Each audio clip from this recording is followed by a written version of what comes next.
Episode opening സീനിൽ നമ്മുടെ ട്രഫാർഗറിലോ അവനാണെങ്കിൽ ലൂഫിയോട് തീർത്തു പറയും, ആ 4 എംപറേഴ്സ് അവർ നീ കരുതും പോലെ അത്ര നിസ്സാരക്കാരല്ല. അവരെ എളുപ്പത്തിൽ നിനക്ക് ഡിഫീറ്റ് ചെയ്യാൻ പറ്റില്ല.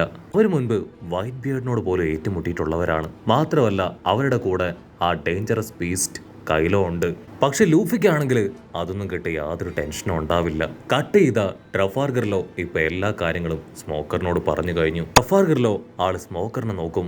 ഞാനിപ്പോ ലൂഫിയാൻ ടീമിന്റെ കൂടെ ചേർന്ന് നിൽക്കാൻ ഒരുപാട് കാരണങ്ങളുണ്ട്. അതിൽ ആദ്യത്തേത് എനിക്ക് എത്രയും പെട്ടെന്ന് അവരുടെ ഒപ്പം ആ ഗ്രീൻ ബിറ്റിലേക്ക് എത്തണം. അതാണ് എന്റെ ഫസ്റ്റ് ലക്ഷ്യം എന്ന് പറഞ്ഞ് അവൻ അവിടെ നിന്ന് നടന്നു പോകും. മറ്റൊരു ഭാഗത്ത് ലൂഫി ആണെങ്കിൽ ഒരുപാട് ചിക്കനും മട്ടനും ഒക്കെ അടിച്ചു കയറ്റി ജയന്റ് ആയിട്ട് വീണ് കിടക്കുകയാണ്. കുഞ്ഞുങ്ങൾക്കാണെങ്കിൽ ലൂഫി അവരുടെ രൂപത്തിലായതും ഒരുപാട് സന്തോഷത്തില് അവന്റെ ദേഹത്തൊക്കെ കയറി അവർ കളിക്കുകയാണ്. മറ്റൊരു ഭാഗത്ത് ഫ്രാങ്കി അവൻ ഒരുപാട് സമയമെടുത്ത് ഇപ്പൊ ആ ഒരു കപ്പല് അത് പൂർണ്ണമായിട്ടും റിപ്പയർ ചെയ്ത് കഴിഞ്ഞു. നമ്മുടെ ആൾക്കാർക്ക് ഇനി അതിൽ യാത്ര ചെയ്യാൻ പറ്റും. നാമിയും ലൂഫിയോ ആണെങ്കിൽ ഇപ്പൊ സ്മോക്കറിന്റെ അടുത്തേക്ക് വരും. അവര് പറയും, ഈ കപ്പല് അത് നിങ്ങൾക്കുള്ളതാണ്. എത്രയും വേഗം ഈ കുഞ്ഞുങ്ങളുമായിട്ട് നേവി ബേസിലേക്ക് പോകണം. ഇവർക്ക് ആവശ്യമായിട്ടുള്ള ട്രീറ്റ്മെന്റ് ഒക്കെ കൊടുത്ത് ഇവരെ അവരവരുടെ വീടുകളിൽ എത്തിക്കണം. സ്മോക്കർ ആണെങ്കിൽ അത് കേട്ട് ഷോക്കാവും. കാരണം സ്മോക്കർ അവൻ അത്ര നേരവും കരുതിയത് ആ ഒരു കപ്പല് അത് ലൂഫിക്കും ടീമിനും ട്രാവൽ ചെയ്യാൻ വേണ്ടിയിട്ടാണ് അവർ റിപ്പയർ ചെയ്യുന്നതെന്നാണ്. ഉടനെ G5 സോൾജേഴ്സ് ആണെങ്കിൽ ആ കുഞ്ഞുങ്ങളെ എല്ലാവരെയും കപ്പലിലേക്ക് കയറ്റുകയാണ്. സോൾജേഴ്സ് ഇപ്പോ ലൂഫിക്കും ടീമിനും അടുത്തേക്ക് വരും. അതിനുശേഷം അവരുടെ ഇടയിലായിട്ട് ഒരു വര വരയ്ക്കും. നിങ്ങൾ ഒരിക്കലും ഈ ലൈൻ അത് ക്രോസ് ചെയ്യാനായിട്ട് പാടില്ല. നിങ്ങൾ ഈവിളാണ്, പൈററ്റ്സ് ആണ്, ഞങ്ങൾ ഹെവിക്കാരാണ്, നല്ലവരാണ്. സോ നമ്മൾ രണ്ട് ടീമും ഒരിക്കലും ചേരില്ല. ലൂഫി വണ്ടർ അടിക്കും. നിങ്ങൾ അല്പം മുൻപല്ലേ ഞങ്ങളുടെ കൂടെ ഇരുന്ന് ഞങ്ങളുണ്ടാക്കിയ ഫുഡും വൈനൊക്കെ അടിച്ച് ഹാപ്പി ആയത്. അതിനവര് പറയും, ഇതൊന്നും നിങ്ങൾ ഇവിടെ കണക്കാക്കേണ്ട ആവശ്യമൊന്നുമില്ല. നിങ്ങളുടെ കൂടെ ഫുഡ് കഴിച്ചതും വൈൻ അടിച്ചതും ഒക്കെ ഞങ്ങളുടെ വെറും ഉദാരി മാത്രമാണ്. നിങ്ങൾക്കതില് അഭിമാനിക്കാം എന്ന് പറഞ്ഞ് അവരിപ്പോ കപ്പലിലേക്ക് പോകും. ഒരു സമയം കഴിയുമ്പോൾ ആ കപ്പൽ സ്റ്റാർട്ടാവും. G5 സോൾജേഴ്സ് ആണെങ്കിൽ കർട്ടനൊക്കെ വെച്ച് ആ കപ്പൽ മറച്ചു പിടിക്കുകയാണ്. കുഞ്ഞുങ്ങൾക്ക് അവർക്ക് അവസാനമായിട്ട് നമ്മുടെ ആൾക്കാരെ ഒന്ന് കാണാൻ പോലും കഴിയില്ല. ലൂഫി ആണെങ്കിൽ ദേഷ്യപ്പെട്ട് പറയും, നിങ്ങൾ ആ കർട്ടൻ താഴ്ത്ത്, അവസാനമായിട്ട് ആ കുഞ്ഞുങ്ങളെ ഒന്ന് കണ്ടോട്ടെ. പക്ഷെ അവരാണെങ്കിൽ അതിനൊന്നും തയ്യാറാവില്ല. ഇവിടെ നാമിയും റോബിനും ആ കപ്പൽ പതിയെ മൂവ് ചെയ്യുമ്പോൾ ഒത്തിരി സന്തോഷത്തിലാണ്. ആ കുഞ്ഞുങ്ങൾക്ക് അവരുടെ പഴയ നല്ല ലൈഫ് അത് തിരികെ കിട്ടുമല്ലോ എന്നോർത്ത് അവർ രണ്ടുപേരും സമാധാനിക്കും. കുഞ്ഞുങ്ങൾക്കാണെങ്കിൽ നമ്മുടെ ആൾക്കാരെ കാണാൻ കഴിയാതെ അവരിപ്പോ നമ്മുടെ ആൾക്കാരുടെ പേര് വിളിച്ച് നിലവിളിക്കും.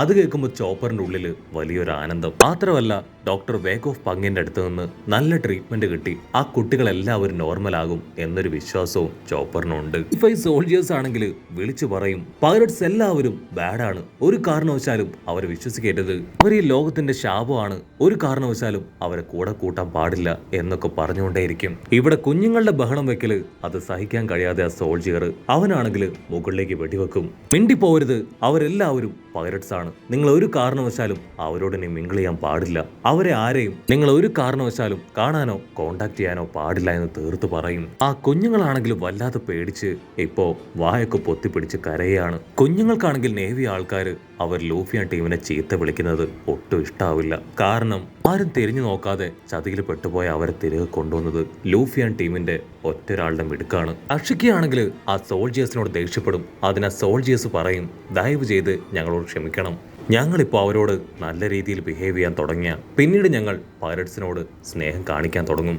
ഇവരെ പോലെയല്ല ബാക്കിയുള്ള പൈററ്റ്സ് എല്ലാം, അവർക്ക് ഭയങ്കര ബാഡാണ്, ഇവർ മാത്രമേ ഉള്ളൂ ഇങ്ങനെ ഒരു നല്ല പൈററ്റ്സ് ആയിട്ട്. അവരുടെ അവസ്ഥ കണ്ട് ടഷിക്ക് ചിരിക്കും. ലൂഫിയാൻ ടീമിന് അതൊക്കെ കണ്ട് ഒരുപാട് സന്തോഷവും അവരോട് സ്നേഹമൊക്കെ തോന്നി ടാറ്റ ബൈബയൊക്കെ കൊടുത്ത് അവരെ യാത്ര അയക്കും. അങ്ങനെ വേറെ വഴിയില്ലാതെ ഇപ്പൊ സോൾജിയേഴ്സ് ആണെങ്കിൽ ആ കർട്ടനൊക്കെ താഴ്ത്തും. കുഞ്ഞുങ്ങൾക്കാണെങ്കിൽ നമ്മുടെ ആൾക്കാരെ കണ്ട് സന്തോഷം. അവർക്കാണെങ്കിൽ അതെങ്ങനെ എക്സ്പ്രസ് ചെയ്യണമെന്ന് അറിയാതെ ഇപ്പൊ കൈയൊക്കെ വീശി കാണിക്കും. നാമി വിളിച്ചു പറയും, നിങ്ങൾ എല്ലാവരും ട്രീറ്റ്മെന്റ് ഒക്കെ എടുത്ത് നല്ല കുട്ടികളായി വീട്ടിലെത്തണം, അതിനുശേഷം പഠിച്ച് മിടുക്കരായി നേവി ഓഫീസേഴ്സ് ആവണം. അത് കേട്ട് കുഞ്ഞുങ്ങള് ഒറ്റ സ്വരത്തിൽ പറയും, ഒരിക്കലുമില്ല, ഞങ്ങൾ എല്ലാവരും നിങ്ങളെപ്പോലെ നല്ല പൈററ്റ്സ് ആയി മാറും, ഞങ്ങൾക്ക് അതാണ് ഏറെ ഇഷ്ടം എന്ന് പറയും. നമ്മുടെ ആൾക്കാർക്ക് അത് കേട്ട് ഭയങ്കര ഹാപ്പി ആവും. പക്ഷെ നേവി സോൾജേഴ്സ് ആണെങ്കിൽ അത് കേട്ട് ഷോക്കാവും. കപ്പലാണെങ്കിൽ പതിയെ പതിയെ നീങ്ങി അങ്ങനെ ദൂരേക്ക് പോവാണ്. അത് കണ്ട് ലൂഫി പറയും, നമുക്കും ഇനി അധിക നേരം ഇവിടെ നിൽക്കണ്ട, വേറെ എന്തെങ്കിലും പാര വന്നാൽ അത് വലിയ ബുദ്ധിമുട്ടാവും, സോ നമുക്ക് എത്രയും പെട്ടെന്ന് പോവാന്ന് പറയും. ജോറോ ആണെങ്കിൽ ട്രഫാർഗർ ലോയെ നോക്കും, ഇവനും നമ്മുടെ കൂടെ തന്നെയാണോ വരണേ, അതിന് ലൂഫി, അതെ, നമ്മളെല്ലാവരും ഒരു ടീമായത് നീ അറിഞ്ഞില്ലേ? ഇവിടെ സോറോയ്ക്കാണെങ്കിൽ ട്രഫാർഗർ ലോയെ അത്രയ്ക്ക് അങ്ങോട്ട് ഇഷ്ടമൊന്നും ആവില്ല. അവൻ കുറച്ചു നേരം ട്രഫാർഗർ ലോയെ നോക്കി അവിടുന്ന് കടന്നുപോകും. G5 സോൾജേഴ്സ് നിലവിളിച്ചു പറയും, ഇത്തവണ ഞങ്ങളെ കൊണ്ട് പറ്റിയില്ല, പക്ഷെ അടുത്ത തവണ നിങ്ങളെ തീർച്ചയായിട്ടും ഞങ്ങൾ പിടിക്കും. അവര് പറയുന്നത് കേട്ട് ലൂഫി അവനവന്റെ 32 പല്ലും കാണിച്ചിളിച്ച് അങ്ങനെ ടാറ്റയൊക്കെ കൊടുക്കുകയാണ്. മറ്റൊരു ഭാഗത്ത് സാമുറായും മൊമൻഡോസ്കിയും അവര് കപ്പലിൽ കയറി ചുറ്റുമുള്ള കാഴ്ചയൊക്കെ കണ്ട് അങ്ങനെ ഷോക്കായിട്ട് നിൽക്കും. ഫ്രാങ്കി ആണെങ്കിൽ ഡ്രൈവിംഗ് സീറ്റിൽ ഇരുന്ന് നമ്മുടെ ലൂഫിയോട് പറയും, ലൂഫി ഞാൻ റെഡിയാണ്, എപ്പോ വേണമെങ്കിലും നമുക്ക് ഇവിടുന്ന് പുറപ്പെടാം, ഇനി ഒന്നും പ്രതിസന്ധിയായിട്ട് ബാക്കിയില്ല. ലൂഫി ഒരു സെക്കൻഡ് ആ കപ്പലിലേക്കും ഐലാൻഡിലേക്കും നോക്കും. അതിനുശേഷം സംഭവിച്ച എല്ലാ കാര്യങ്ങളും ഒന്നുകൂടെ റിവൈൻഡ് ചെയ്യുകയാണ്.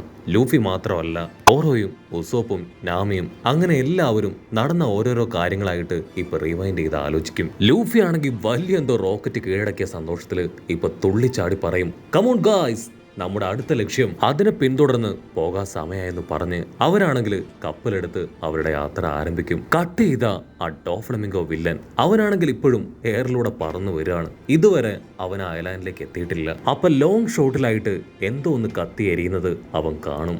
അത് മറ്റൊന്നുമല്ല, അവന്റെ 2 ചിങ്കടികൾ, ആ ചുന്ദരി വില്ലത്തിയും ചുന്ദരി വില്ലനും.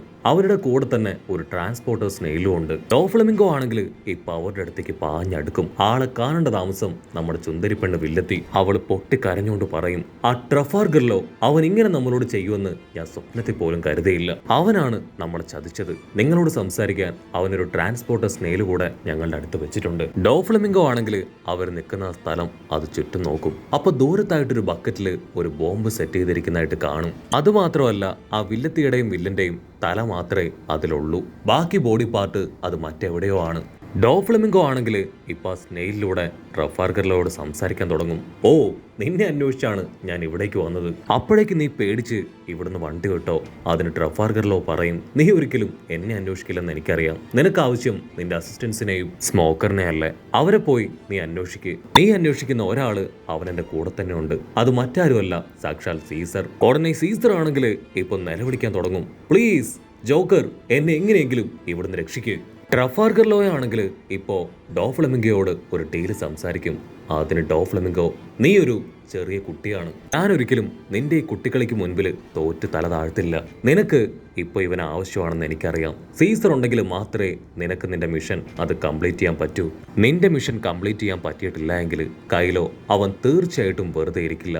അവൻ ഒരിക്കലും നെഗോസിയേഷന് നിൽക്കില്ല. സോ മര്യാദയ്ക്ക് ഞാൻ പറയുന്നത് ഇനിയെങ്കിലും കേൾക്ക്. 7 വാർലോഡ്സിൽ നിന്ന് നീ ഇപ്പൊ തന്നെ റിസൈൻ ചെയ്യണം. ഡോഫ്ലമിംഗോ ആണെങ്കിൽ അത് കേട്ട് വണ്ടറടിക്കും. അങ്ങനെ അവൻ റിസൈൻ ചെയ്ത അവനെ കൊണ്ട് ഇനി ഡെഫ്രോസ് ആയിട്ട് ഇരിക്കാനായിട്ട് കഴിയില്ല. ഡോഫ്ലമിംഗോ സമ്പാദിച്ചതെല്ലാം അവനെ വിട്ടു പോകണം. വെറും ഒരു സാധാ പൈലറ്റായി മാറണം എന്നാണ് ട്രഫാർഗറിലോ അവനിപ്പോ ആഗ്രഹിക്കുന്നത്. ട്രഫാർഗറിലോ ആണെങ്കിൽ ഇപ്പൊ വീണ്ടും അവനോട് പറയും, ഇതാണ് എന്റെ അവസാനത്തെ തീരുമാനം. ഈ നെഗോസിയേഷന് നീ സമ്മതിച്ചിട്ടില്ല എങ്കിൽ ഇനി ഒരു നെഗോസിയേഷൻ നീയുമായിട്ട് ഉണ്ടാവില്ല എന്ന് പറഞ്ഞ് അവൻ കോൾ കട്ട് ചെയ്യും. ഡോഫ്ലമിംഗോയ്ക്കാണെങ്കിൽ എന്താ ചെയ്യേണ്ടതെന്നറിയില്ല.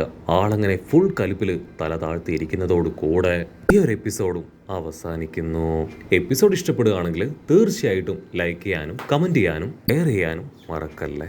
അടുത്തൊരു അടിപൊളി എപ്പിസോഡുമായിട്ട് കാണുന്നവരെ it's me with Mallu episode.